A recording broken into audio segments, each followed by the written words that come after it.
Echo Mountain's only about 13.5 miles away from downtown Los Angeles, but it feels like a world away. This classic Los Angeles hike will take you to Echo Mountain and Inspiration Point, where you can see from Catalina into the San Gabriels, including Mount Wilson. And we're also going to be able to explore some of the old ruins of the mountain resort here and see the famous Echo phone that lets you shoot your voice up into Castle Canyon and back. I'll not only show you how to hike to Echo Mountain and Inspiration Point, but I'll also point out some of the secrets along the hike that you might not have known about. The hike starts at the Cobb Estate Trailhead in Altadena. Now, it's street parking. You might have to park down a little ways, but whatever you do, just be respectful. It is a neighborhood.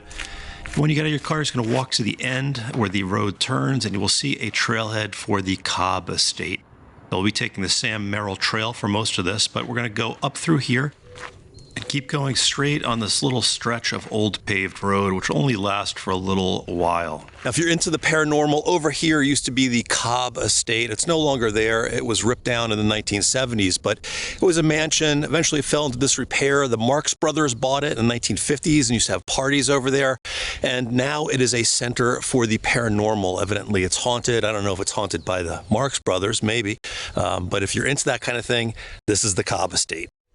After a minute or two on the paved road, you're going to look for this little trail off to the right. You'll see a sign here for the Sam Merrill Trail, Echo Mountain. That's where we want to go, 2.5 miles.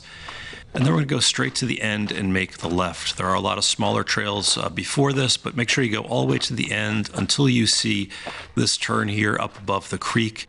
And directly to the left is the trail that we want to take. We want to take this trail, take it down. We're going to pass the flood control barrier right there on the right. Then eventually it will dip down and cross over the dry bed of Los Flores Creek, which is right here. I've never seen water running through here. I'm sure it does sometimes, but we're going to cross over. And then when we get to the other side, we're going to make the hard left. And this is kind of where the trail proper starts. It's easy to follow from here, and you're going to be pretty much going up until we get to Echo Mountain. Now, of course, when you go up, you'll also get nice views. And right away, you'll get some great views of downtown LA. There it is in the distance. But if you look up ahead of you, you'll probably always be able to see some sort of switchback up ahead. We're going to do a handful of switchbacks as we do this climbing portion. It's going to be about 1,300 feet and just over about 2 miles as we climb up here. Now, one of the things I like about this hike is that the trail is really well designed. There's switchbacks. The gradient is, it's uphill, it's challenging, but it's never too steep. And there's some benches placed along the way where you can just take a break, and usually they're a little bit shaded in the morning at least. This is the Lee Brian Tracy bench. This is the biggest one. I'll usually stop here and drink some water. For this hike, 3 liters is safe, 2 if it's cooler. Trekking poles, backcountry essentials, and good trail runners are good. If you want to see what I'm using these days, just search for Hiking Guy Best Hiking Gear, and you can find my gear list page, which is not sponsored and updated frequently.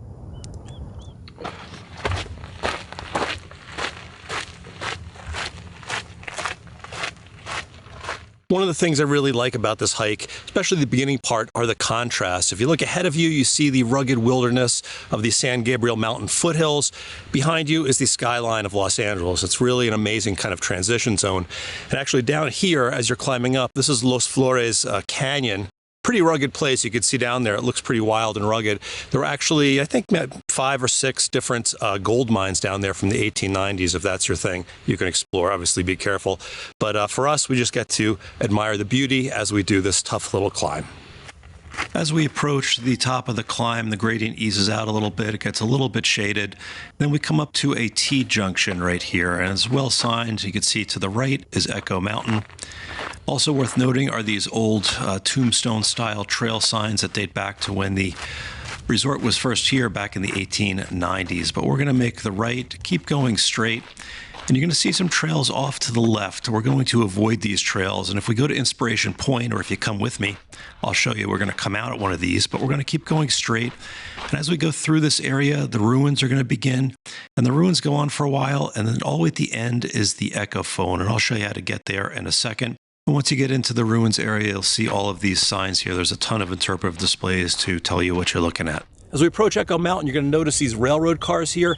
That's because this section of trail used to be the Alpine division of the Mt Lowe Railway. This was a railroad track.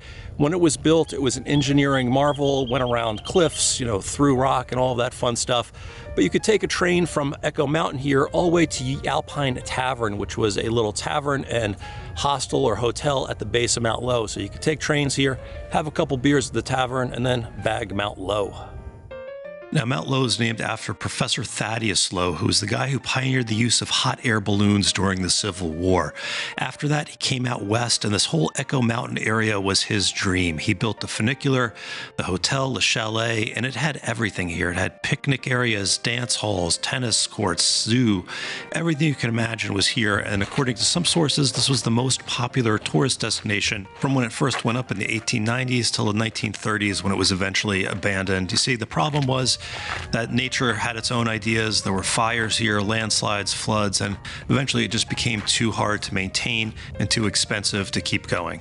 At the other end of the ruins, you'll see these stairs leading to nowhere. This was once the end of the line for something called the Great Incline, which was one of the engineering marvels of the world when it was first opened in 1893.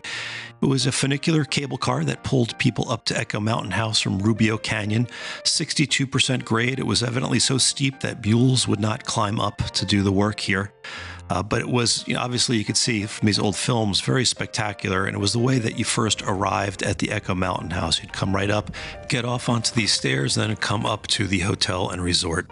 When you first came in, you probably passed these big cogs and cables. This was all part of the Great Incline's powerhouse, and you can see this picture of it here. It was all powered by electricity. All right, let's head up the stairs and find the Echo phone. Now, once you go up the stairs, you're going to keep going back until you see this big round structure here. This is the old reservoir where the water was stored. And just past that is the Echo phone. Bueller! The Echo phone is probably my favorite spot up here.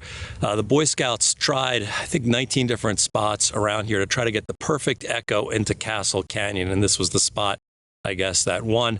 Castle Canyon, by the way, is really rugged, really beautiful. And if you look up from Castle Canyon there, you're going to be able to see that little pavilion. That's Inspiration Point, and that's what I'm going to show you next. You could also just turn around and go home from here, but if you have some energy, we'll go to Inspiration Point, and we're actually going to take the Castle Canyon Trail. We're just going to head back from here, and I'll show you where to hop onto that trail. From the Echo phone, we're going to backtrack through the ruins and head to one of those trails I told you to ignore earlier, the Castle Canyon Trail. Now, there's two of them. There's the Sam Merrill and the Castle Canyon, but they're both well marked. So make sure when you're turning on it, look for the sign and make sure it says Castle Canyon Trail. Once you get on the Castle Canyon Trail, it definitely has a different feel in that first part of the hike. It's not often hiked, or definitely not as much as the first part of the hike. A little more rugged, can be a little overgrown in spots, but not too bad. And the first half of it, the first mile or so, is kind of exposed. We're going to go on this traverse along the ridge here. And you're not only going to get nice views down below, down into the canyon down there, but also if you look up, you'll see the steep white granite, which is reminiscent of maybe a castle along the Rhine or on a hilltop in France or Switzerland. And you can see why they named this Castle Canyon. The good news is that the second half of the Castle Canyon Trail is pretty shaded, unlike the first half. The bad news is that we're going to start to go uphill, and this is where the business end of most of the climbing is on the Castle Canyon Trail. It's pretty steep in places, definitely more steep than the beginning. There are some switchbacks, but not a whole lot. But, again, just pace yourself and make your way up. There are some nice rocks where you can stop, take a breather, have a drink here. And after about 2 miles, you're going to get a glimpse of Inspiration Point above you there. This is the Ramada for Inspiration Point, originally built in the 1920s by the Pacific Electric Railroad Company as a destination, rebuilt in the 1990s after it fell into disrepair.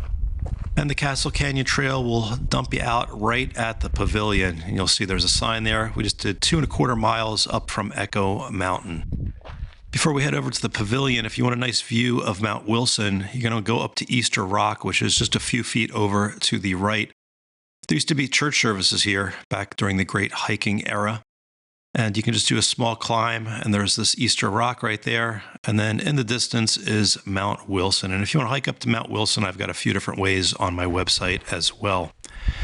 Once we're done there, let's head over back to the pavilion here, Inspiration Point, and just, take your time, soak in your views. It's a pretty great place to catch your breath after what you just did. You're going to get great views down into Los Angeles under this nice shaded pavilion. But what you really came here for probably is the telescope view.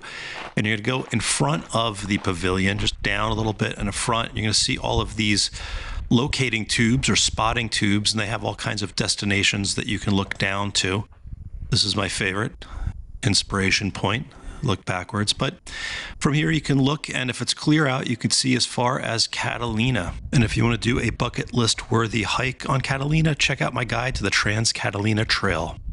You also see an interpretive display for the one man and a mule railroad. Now, this is a little bit different because the mule pushed the railroad car, and that's because, according to the owner's son, the mule had a flatulence problem, so it was put behind the passengers. And if you hike up towards Muir Peak, you'll see, obviously, this is an old rail bed where the train line ran. So once you're done at Inspiration Point, you have a couple options.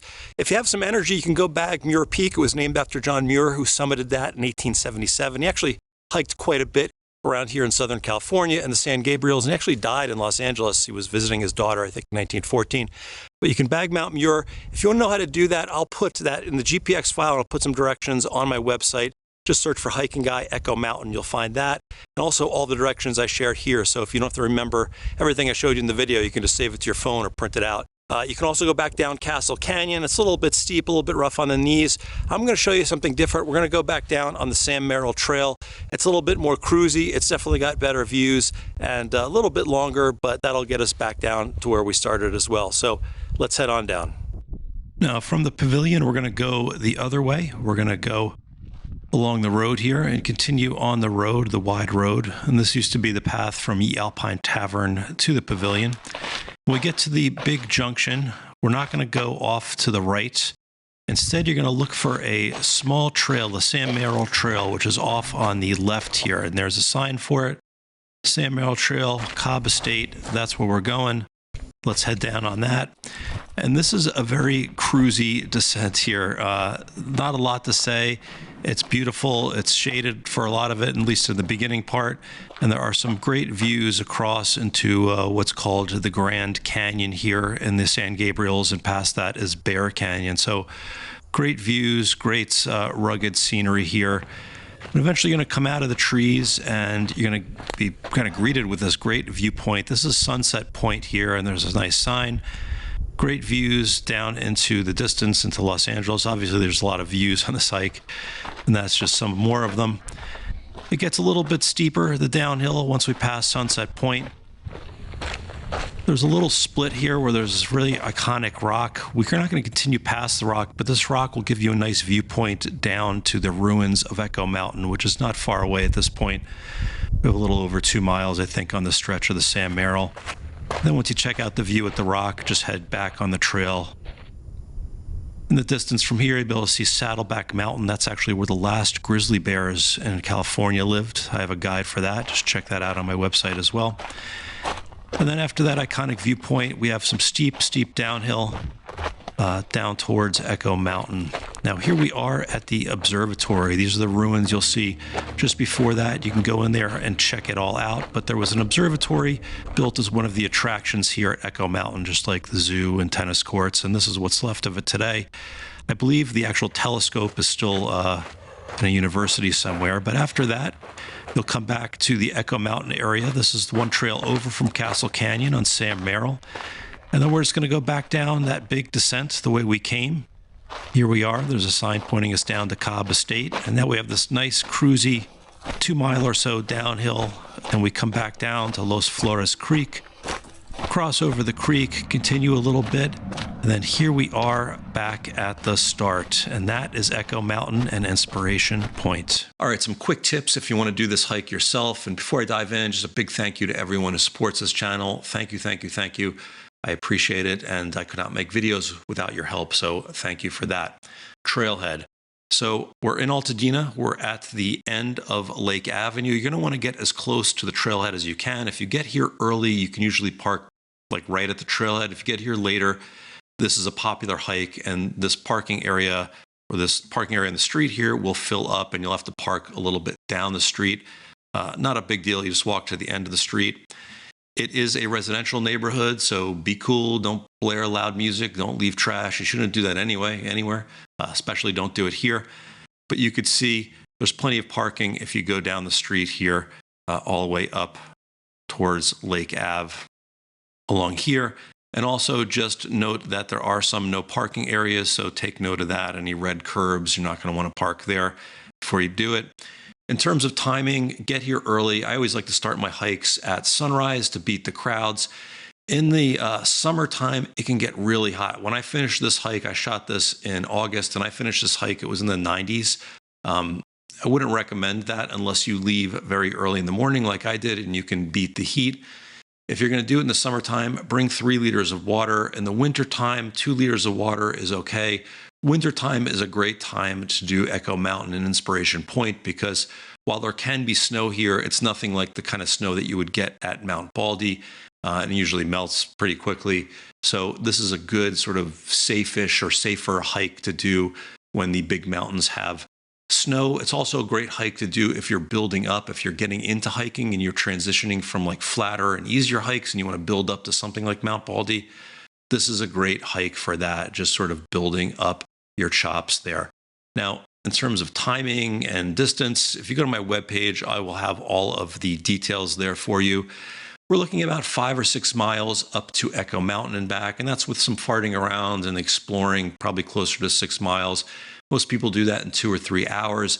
You go up to Inspiration Point, it's about double that, so around 11 miles, 12 miles or so. Again, depending on how much exploring you're going to do, look at around 5 or 6 hours for that as well. The climb up to Echo Mountains, almost 1,500 feet, you're looking at 2,700 feet up to Inspiration Point and back. And it's less, again, than something like Mount Baldy, but it definitely is a climb, and you're definitely going to have a decent level of fitness to do this. Don't show up here if you're totally out of shape. Build up a little bit before you do a 12-mile hike that has 27, just short of or shy of 3,000 feet of climbing. It's not nothing, but it's not as hard as the bigger mountains. For gear on this, I bring my backcountry kit. This is, while it is starting in the suburbs, I look at this as a backcountry hike. There are places where you're not going to have cell phone reception, so I bring things like my InReach. I bring supplies that will help me, stay the night if I need to. If you want to know what I'm using now, I have all my gear on my gear page. Just search for Hiking Guy, best hiking gear, and you will find it. I update this all the time. You might have noticed I was hiking with a Z-Pax ultralight pack. It's a Sub-Nero 30. I talked about that in another video, but I really like that one. Super light, very comfortable. If you want something a little more normal or a little more mainstream, I still like my Stratos 24. I have a video on that as well. But again, I'll put all of the pics on my page here. Specifics for this, in addition to just backcountry gear, trekking poles will definitely help on the uphills on this guy, and trail runners are great on these trails. Some of them are a little bit rocky, but overall, these trails are pretty well groomed, and trail runners are good. I'm using my Hoka Speed Goat 5s right now. They have a narrow toe box, but I sized them up a half size, and I get the wides, and they've been pretty comfortable. I'm also testing out the Topo Athletic Terra Venture 4. I'll have a review on those soon, but those are pretty good. Very similar to the 3s, really. But those are decent shoes as well. Again, all of this will be on the gear page, but for this one, trekking poles, water, backcountry gear, and trail runners, and you should be okay. All right, let's take a quick look at the map. Here we are at the end of Lake Avenue. We go past the Cobb Estate, which is right over here. We do that tricky little turn along Los Flores Creek right there, and then we start the climb after crossing. Here are those switchbacks going up, and you could see that, we have a few of them as it winds up. This is Los Flores Canyon right here, and on this side is Rubio Canyon. This is the one where the funicular went up, and there's some points where you go around here and you kind of see down into there. There is an unofficial trail that cuts across right here. It's usually pretty overgrown. I wouldn't worry too much about it. But if you're not on like a very well-established path going up, then you've lost the trail here. There's also some little side trails where people go to the bathroom and gross stuff like that. But anyway, we're going to climb up, and then we get to the junction right here. We come out onto the old railroad tracks right there. There it is. And then we go up through the ruins, and there is Echo Mountain. Now, the funicular went, let's see if I can get it here. This is it right there. There's a little line. You can see the old line on there. I tried to do this climb. This climb is really a mess. I don't know if it was just when I did it.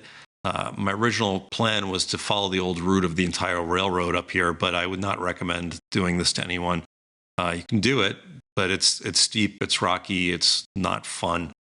Much nicer to just go up the regular trail. But anyway, when we're done at the Echo Phone, we go over here. This is the first turn for Castle Canyon. And then here, this is the part that I mentioned was the exposed traverse. We went around here, and then we start climbing. This was that area where it got wooded, and we started climbing. Then we do the bulk of the climbing all the way up to Inspiration Point, which was right there. I'd mentioned Muir Peak. If you want to do Muir Peak, you just follow the road down over here a little ways, and there's a little use trail that goes up to the top right there to Muir Peak. This is also the same path as the one mule and a man railroad right here, so it's a pretty easy one. You can also go around if you want, but it's up to you. From the Inspiration Point's Pavilion, or Ramada, whatever you want to call it, we're going to go down path a little bit here to that turnoff where we had the turnoff. That was that big junction. We made the left-hand turn onto Sam Merrill. This is that point along the ridge that was really cruisy, where we had the views over to the Grand Canyon and Bear Canyon right over here. But we're going to go down, here we are. We're going to go down Sam Merrill. We come out at Sunset Point. This was Sunset Point right there.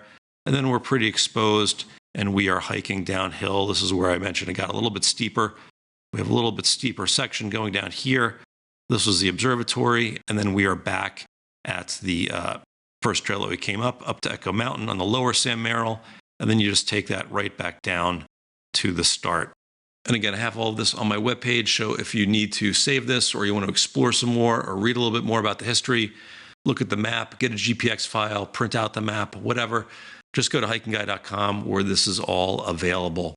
All right, guys, thank you so much for watching. Thank you for supporting, and hopefully I will see you out on the trails.